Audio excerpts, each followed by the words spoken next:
permanentes.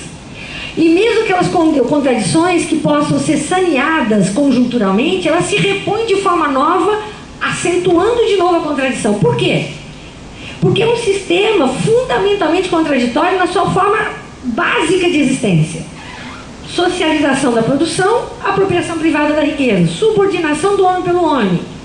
De uma forma ideologicamente muito mais mistificadora, mas com muito mais atenuação daquilo que era evidente em outros modos de produção, na exploração do trabalho, e que explodem de forma mais incontida e exige uma reação mais rápida em todo momento, basta a aniquilação da violência física. Então veja, crise desde que o capitalismo se tornou maduro. Desde o começo do século XIX, aí tem diversos autores que discutem a periodicidade regular das crises. Um é 7 anos, outro é 10. Diversos outros estudos que são feitos nesse conceito do funcionamento das crises do capitalismo. Então isso que a gente conhece, você mesmo denominou, de crise cíclica. Crise periódica, porque elas se repõem, né? Elas são repetitivas. Não sempre nas mesmas características. As crises cíclicas têm essa diferenciação da crise estrutural. Ela pode ocorrer em um setor específico, que depois evolui e expande para os demais. Ela pode ser detonada num caso particular de um ecocapitalismo nacional. Ela pode abordar alguma esfera que pode repercutir sobre algumas outras, mas não sobre todas as esferas da reprodução ampliada do capital. Então a crise cíclica é como se fosse a explosão de um desequilíbrio que é permanente, de contradições que são permanentes, que exige através da crise que o próprio capitalista não tenha racionalidade de tomar ações preventivas. Dizia para vocês ontem, lembra? Que o próprio capitalista está subordinado às necessidades da reprodução do capital. Ele não tem poder, desejo, nenhuma racionalidade de administrar a irracionalidade da forma perdulária, destrutiva e alienante do próprio capital. Ele tem uma racionalidade de administrar o seu negócio, para ser o bom capitalista que a gente mencionava ontem. Mas ele não tem como, na concorrência entre diversas unidades individuais, administrar o andamento do todo de uma forma racional. Ele não consegue evitar, portanto, na relação intercapitalista, na forma de reprodução da exploração do trabalho, as contradições que estão no próprio âmago do ser do capitalismo. A quebra entre produção e consumo, entre produção e controle, entre produção e circulação. São antagônicos, são processos. Quem produz não tem o poder de decisão sobre as outras esferas. Então, uma manutenção permanente e regular de administrar a contradição ao ponto que ela não chegue em pontos de explosão. As crises cíclicas, portanto, o próprio capitalista não prevê. Ele não percebe. E é muito curiosa a história, eu dizia para vocês ontem, porque lendo a história, ganha consistência, ganha clarividência quase visual, os fundamentos ontológicos que esses autores desenvolvem. Quando eu fui pesquisar recentemente, alguns anos atrás, sobre a crise de 29, para entender o que o Messadas falava sobre essa questão da crise cíclica e estrutural, pegar dados de história, é impressionante. A Quinta-feira Negra, que foi 24, se não me engano, de outubro de 1929, explodiu na cabeça do capitalismo. Até a véspera, predominava no imperialismo, né, no capitalismo imperial, uma euforia desenvolvimentista, de crescimento, de acumulação do capital. Muitos têm uma surpresa assim brutal do que está acontecendo. Eles não conseguem prever o desenvolvimento das suas próprias contradições, porque eles se alimentam da contradição. Eles têm que extrair vantagens da contradição. E têm que estender infinitamente a acumulação, mesmo que coloque em risco os elementos constituintes reais e objetivos daquela exploração, daquela acumulação. Então veja, a crise cíclica é sempre um susto, é sempre uma necessidade de rearrumação dos desequilíbrios, onde há quebra de capitalistas, onde há desemprego, onde há destruição de riqueza constituída, e há uma reequação de concentração de capital, de estabelecimento de novas formas de intervenção na administração do conflito capital-trabalho. O welfare state para a crise de 29 é típico, o keynesianismo é isso, resposta a constituir uma nova forma de equilíbrio temporário. não duradouro. E é assim que se constituem as crises, explodindo contradições que o próprio capital não tem consciência nem autoconsciência para poder comparecer nas suas decisões, que a decisão é acumular, acumular, acumular e ultrapassar, lembra, todas as barreiras. O próprio risco da extinção dos recursos naturais, ou da extinção, da esgotamento dos recursos naturais, é evidente para o maior leigo, mais inconsciente. O capital não pode usar isso como critério, ele tem que expandir o uso perdurado dos recursos naturais, até colocar em risco a humanidade. É nesse sentido que eu disse que não há uma autoconsciência, há uma necessidade de produzir a contradição, tirar proveito da contradição e manter sua posição competitiva no mercado, sejam países, sejam indivíduos. Então a crise vai e vem, porque um outro elemento ontológico fundamental do próprio sistema, que Messado vai trazer para a discussão, é que o capital não pode enfrentar as causas enquanto causas, nem das suas crises, nem das suas contradições.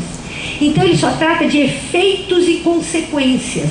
Ele jamais pode ver a causa geradora da contradição, porque ele é a própria contradição viva. Messado fala, não pode propor o próprio suicídio para o próprio capital. E o próprio Marx falava lá na discussão do Estado, não pode propor um ser vivo, é antinatural propor a próprio suicídio de si mesmo, nesse sentido histórico-social. Então veja, a crise cíclica ocorre e tem ocorrido desde a história, desde o início da fase madura, né, plena do capitalismo. Como ele não pode ver as causas enquanto causas, ele vai tratando só efeitos e consequências, todas as suas medidas saneadoras da crise são paliativas. É reorientando, deslocando contradições, é transferindo, ele fala, para outros países e outros setores os problemas que explodiram no momento anterior, precedente. E nesse sentido ele só está fazendo a protelação da manifestação daquelas contradições essenciais que podem se manifestar de formas distintas nas crises estruturais. Só que isso tem um ciclo de esgotamento. Todas as medidas tomadas para tirar o capitalismo das crises que antecederam a crise estrutural, e o keynesianismo of fair state foi o ápice dessa tentativa e do êxito, que foi durante 30 anos, 35 anos, em que o capitalismo alcançou os maiores índices de crescimento da acumulação em toda a sua história. Mas o elemento da superprodução, a eliminação do trabalho vivo, a dificuldade da realização do capital, que se repõe em todas as crises, chegou na faixa dos anos 60 do século XX, no esgotamento de todos aqueles mecanismos e ajustes mais eficazes de protelação das contradições. Messado vai dizer, se esgotaram os territórios, a ocupação dos territórios, o mundo está tomado pelo capitalismo, se esgotou a capacidade dos mercados absorverem essa crescente, insano crescimento da superprodução, e, portanto, ele teve que enxugar a sua capacidade expansiva e intensificar a realização do próprio capital. E, nesse sentido, ele não tem mais para onde crescer, a não ser intensificar destruindo, intensificar destruindo, intensificar destruindo. O que é a diferença fundamental de uma crise cíclica, que a gente poderia gastar mais tempo caracterizando historicamente, mas eu dei alguns elementos para fazer só a diferenciação. É que a crise cíclica, o próprio capitalismo encontra dentro da sua referência histórica objetiva meios e válvulas de escape para manter a sua reprodução ampliada. O esgotamento da sua fase de ascendência histórica e a crise estrutural que impõe a ele uma inflexão produtiva e expansiva, no sentido civilizatório, para uma recuperação expansiva, destruindo ou a sua produção destrutiva, vem no sentido de que o próprio capitalismo está chegando no limite absoluto dos seus meios de encontrar dentro da sua própria ordem formas de protelação. O que ele está encontrando agora está destruindo e aprofundando as bases da sua própria reprodução, força de trabalho, recursos naturais e realização da mais-valia, minimamente entre outras. Então veja, a crise estrutural tem uma característica fundamental. Ele vai usar alguns qualificativos que dão bem a dimensão do que é a diferença das crises anteriores. Ele vai dizer, ela é universal. Ela atinge todas as esferas produtivas, de forma mesmo que diferenciada, independente do momento detonador da crise. Está tão integrado o capitalismo, está tão, vamos dizer, endogenamente autoconstitutivo, que uma crise num setor, num recanto da Ásia, repercute em todas as esferas reprodutivas do capital. Ela, portanto, é universal, não é mais setorial como foram as crises. Setorial do ponto de vista de fragmentos e setores econômicos da própria reprodução do capital. Ela é global.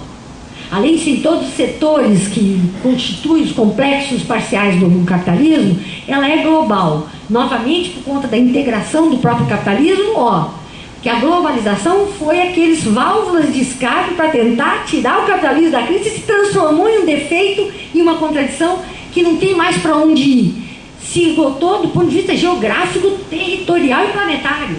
Isso é um limite intransponível, até que povoam em outros planetas, que é uma tentativa real, né? Não viável, mas real, né? Então veja, ela é universal, ela é global, ela tem características muito diferentes das crises anteriores. As crises anteriores eram de grandes explosões, que davam susto, inclusive, à própria consciência da classe capitalista. Agora, ela tem uma manifestação que ele chama permanente, subreptícia. Ela se transforma na normalidade do sistema, não é mais daquelas grandes explosões. Ele vai usar um termo, é de um contínuo depressivo. Vai agravando-se as soluções, cada vez vai deixando os problemas maiores e com menor meios de solucionar os problemas anteriores.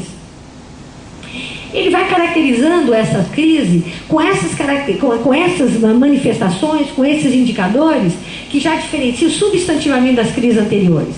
E o que é mais fundamental? Ela coloca em xeque a própria viabilidade do sistema como um modo de produção mais eficaz na história para produzir riqueza, que era um pouco a retórica liberal, que tinha um grande poder persuasivo, mesmo para as classes trabalhadoras. É trabalhar que você consegue, é trabalhar que você consome, é trabalhar que você aceita socialmente. E até pouco tempo, isso tinha alguma materialidade na vida, mesmo com as desigualdades. Hoje, a própria contradição fundamental do capitalismo está tornando inviável como forma histórica de reprodução da vida social. Como dizia, está em xeque a própria reprodução da humanidade, está em xeque a alternativa de vida e de existência social da classe trabalhadora. Ele não consegue mais comportar aquele papel que ele exerceu até o momento, por esgotamento das suas próprias contradições, sua forma alienante e desumana e desigual e destrutiva de manter a vida social. Então, não somos nós que colocamos a plataforma da alternativa socialista para o capitalismo hoje como urgente. O capitalismo está demonstrando crescentemente a inviabilidade de manter a sua superioridade em termos de modo de produção. Está perdendo a sua legitimidade enquanto alternativa de sobrevivência social. E está se tornando inviável do ponto de vista da reprodução da riqueza, por conta da destruição que está fazendo as suas fontes inelimináveis, seus fatores de produção inelimináveis, força de trabalho e recursos naturais. Esses poucos elementos para te dizer por que o capitalismo é inviável. Mas Messados vai dizer que não devemos cair naquelas previsões, né, cronológicas, faltam 2 anos, 3 anos, 4 anos, como muitas vezes Marx mesmo incorreu em algumas precipitações de que o capitalismo estaria acabando na virada do século XIX. O que o Messados acrescenta na discussão é que Marx errou na temporalidade. Errou no sentido de prever a possibilidade de que esse esgotamento se desse muito anteriormente. Mas todos os elementos que levaram Marx a conceber que o capitalismo não poderia se eternizar, e não é uma questão de moral, de justiça, é de viabilidade, de reprodução humana no meio natural, todos os elementos que Marx, né, desvendou da própria ordem ontológica do capitalismo, da própria forma de ser do capitalismo, são aquelas que hoje nos favorece chegar a essa conclusão de que ele está chegando aos seus limites absolutos. que inviabiliza a sua própria existência. Pela ação da classe trabalhadora, não. Pela sua própria imanência e seu modo de ser. Messado fala, ele é incontrolável e não aceita qualquer restrição autolimitadora à sua própria lógica, nem dos próprios capitalistas, que são subordinados à sua lógica. O próprio limite está sendo dado pela própria forma de ser e se reproduzir do capitalismo. E cabe à ação humana do sujeito revolucionário criar a alternativa e quebrar essa forma alienante, superando-a, não controlando-a ou modificando e reformando-a passo a passo, que sequer o próprio capitalismo permite a efetividade do reformismo e da reforma hoje. É uma outra questão que também ele conclui nessa discussão. Tá? Capitalismo de Estado. Veja, essa é uma discussão muito antiga, dos anos 60, 70, desde a discussão da União Soviética. Eu posso te dizer o seguinte, eu não vou entrar muito nessa discussão, porque eu conheço muito pouco a investigação sobre esse debate, que é antigo no marxismo. O que eu posso dizer, pelo que me sabe, traz de Marx, porque a gente conhece de Marx, não é um capitalismo de Estado dentro da concepção que nós trabalhamos esses 2 dias. Há um fortalecimento da intervenção do Estado, maior requisição, menos requisição, para cumprir a mesma função. Mas o poder da reprodução da riqueza está na mão do proprietário dos meios de produção. E que o próprio elemento que provocou a falência do regime soviético, Messard se refere a isso, é ter transferido para o Estado um papel de ubiquidade em todas as esferas da vida, que ele não tinha sido constituído para exercer. Colapsa enquanto modo de ordenamento da produção da riqueza, utilizando, recuperando a mediação política em substituição à mediação econômica da exploração do trabalho e da acumulação da riqueza. Uma das questões da falência do regime soviético é isso, deixar o capital se reproduzir em novas modalidades que geravam uma incompatibilidade das esferas dos complexos parciais na reprodução do todo. A exploração não pode ser por via econômica, porque imperam outras demandas de custos, de poder político violento que vai inibir a reprodução livre dessa forma de riqueza. E a União Soviética foi uma dessas, o próprio Estado chinês tem uma grande contribuição no aporte da infraestrutura, do financiamento de grandes negócios, mas o fundamental da economia chinesa é o grande capital internacional que está lá metamorfoseado com apoio e parceria com o Estado chinês, mas não é o que sustenta o crescimento chinês, não é o Estado chinês, mas é a forma de dominação e garantia política dada para a penetração do capital internacional. E em todas as outras experiências socialistas, que se tentou passar para o Estado uma competência que não é a sua função social, substituindo a transformação na relação de produção para o avanço através da política, a gente vê o hiperdimensionamento do Estado e a explosão da sociedade através do uso do Estado de poderes de retirada de liberdade, de repressão da força trabalhadora, de concentração do poder de decisão, eliminando, substituindo enquanto personificação do capital o mesmo papel que o capitalismo individual fazia antes. Então não há como soldar, fundir capitalismo e Estado. Pode haver um papel mais ativo e menos ativo e modificado pelo Estado para, vamos dizer, sustentar a mesma reprodução da riqueza. Tá? Quanto à questão do desemprego e das formas diferenciadas da condição social da classe trabalhadora, é um problema gravíssimo no nosso tempo. Não é tão, vamos dizer, não é tão negligenciado pelas forças de esquerda que atuam no movimento trabalhador, essa necessidade da unificação, mesmo dentro do MST, mesmo dentro de alguns movimentos sociais, a tentativa de juntar a classe trabalhadora, independente da condição da relação de trabalho que ela tem dentro da crise do capitalismo. Mas é muito difícil realizar. Até uma compreensão da necessidade, mas não há um avanço prático, organizativo, eficaz. Por isso que muita gente tem o movimento dos desempregados, o movimento ainda não consegue unificar nem em plataforma, porque o movimento dos desempregados quer o emprego. O movimento do trabalhador quer se manter no emprego, aceitando e absorvendo todas as degradações da relação de trabalho, porque ainda não consegue identificar que o inimigo é o capital. O inimigo ainda é quem me fornece, quem me fornece, eu dependo dele, eu tenho que... A relação é com o capital, não é contra o capital. O mal que me provoca não é o capital. A consciência ainda não chegou a um patamar que possa identificar a verdadeira causa do desemprego e a causa da precarização de quem está empregado. Isso é um processo histórico longo, que as condições objetivas da própria degradação do trabalho vão impulsionar o trabalhador a perceber que não tem saída, a não ser superar o capital. Porque o capital já não tem mais condições objetivas de fornecer aquilo que alimentou a sua cooptação ideológica até os dias de hoje. Então veja, a fragmentação da classe trabalhadora é uma das vantagens utilizadas pelo capitalismo. E essa fragmentação é histórica, é estrutural, não é só uma questão de vontade, temos que estar juntos, temos que estar juntos. Cada um vai estar lutando desesperadamente para encontrar um lugar dentro do capitalismo ainda. Messagens vai dizer, somando esse assunto com a crise, de que há um processo longo ainda de esgotamento e de explicitação dos limites absolutos do capital.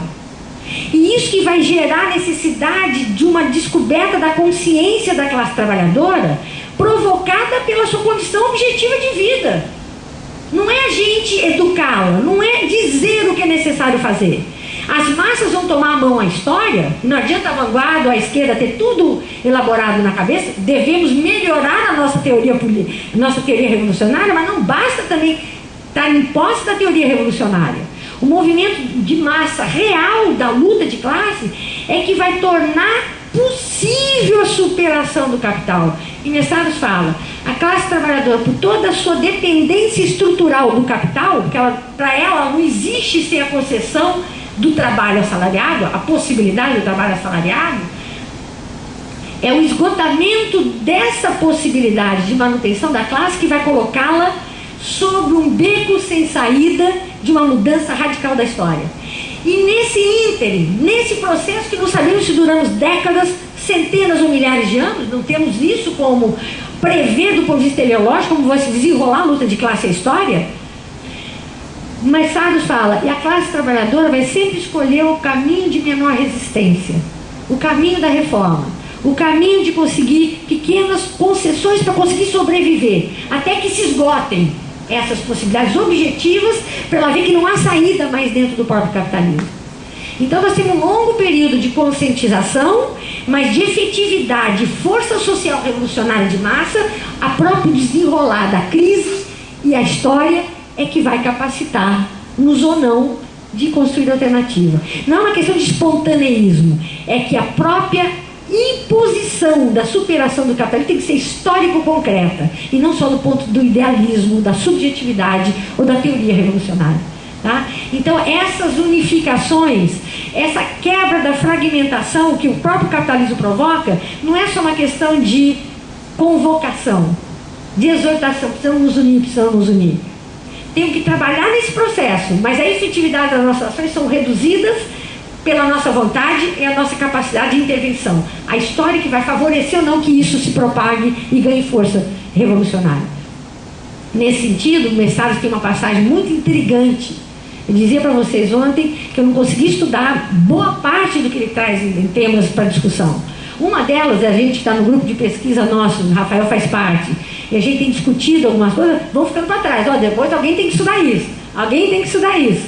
E uma das coisas muito intrigantes que para mim dá um pouco, nos ajuda a pensar um pouco no que ele colocou agora, é que ele vai dizer a fragmentação da classe trabalhadora é vantagem para a classe capitalista, mas também é produto, é a contraface, é quase como se fosse a face da outra moeda da fragmentação concorrencial da classe capitalista. Então veja, não há uma possibilidade de uma unidade da classe capitalista que pudesse provocar uma unidade da classe trabalhadora para se confrontar a uma unidade da classe capitalista. Ela trata a classe trabalhadora de forma diferenciada, ela tem vantagens competitivas no mercado internacional de formas diferenciadas, ela tem uma hierarquia entre os estados nacionais que usufruem mais de benefícios e menos de benefícios. Veja, a própria fragmentação concorrencial da classe provoca uma fragilização fragmentadora da classe trabalhadora. Portanto, não é só uma questão de reconhecer a necessidade. Objetivamente, essa unificação vai se dar no momento em que a gente esteja se confrontando também com um capitalismo, vamos dizer, em colapso no sentido de ser alternativa à vida. Então tem mais esse elemento que precisa ser melhor explorado, mas me parece extremamente plausível, que não é uma questão só de consciência e de organização, mas é a própria forma estrutural como o capitalismo se estruturou enquanto relação de classe. Não basta só querermos o internacionalismo. Sabemos que é pressuposto fundamental para a realização da emancipação global plena, mas não é fácil se propor. E Message vai dizer, inclusive, exemplificando historicamente, todas as nossas internacionais fracassaram por diversos fatores, de direção inclusive, mas fundamentalmente porque histórica e objetivamente não é possível unificação nessa quadra histórica que vivemos, que dirá naquela que ainda nem é a crise estrutural. Hoje as tendências são mais favoráveis, mas não são efetiváveis no quadro existente por conta de como é constituído o modo de ser das classes capitalistas e trabalhadores. É isso que eu posso acrescentar nas questões que vocês colocaram, mas tem um universo de questões para jovens pesquisadores abraçarem. E essa é a função nossa, que já estamos há mais tempo na estrada, de trazer para vocês e incentivar a continuidade da difusão, investigação e respostas revolucionárias para o tempo presente. Está na mão de vocês, a gente vai fazer até morrer, mas se a gente morrer e não tiver vocês, nada valeu a pena. Então, estamos juntos nessa. Um abraço, muito obrigado pelo convite, pela paciência, espero revê-los brevemente. Obrigada.